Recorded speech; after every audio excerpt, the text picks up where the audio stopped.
Vice President ng Pilipinas na pangalawa sa pinakamataas, akala mo under mo na eh. Tagasalita ka lang. No? Nakakalimot ka. Inuutusan niya ang Vice President ng Pilipinas, dalawa inuutos niya. Ayan yung mahirap pag yung mga tao napunta sa, kumbaga, natuntong sa kalabaw. Yung kasabihan natin yan, di ba? Ang taong natuntong sa kalabaw, ang tingin sa sarili, mas mataas pa sa kalabaw. Wala kang karapatan na mag-utos. No? At mali-mali yung sinasabi mo.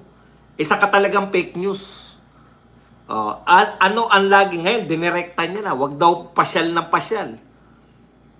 Ulitin ko po, hindi po namamasyal si BP Sara. Ang pagpunta niya po sa The Hague, Netherlands, dahil pinakulong ninyo si Tatay Digong, uulitin ko, pinakulong nyo si Tatay Digong, ayaw nyong dalawin ng anak.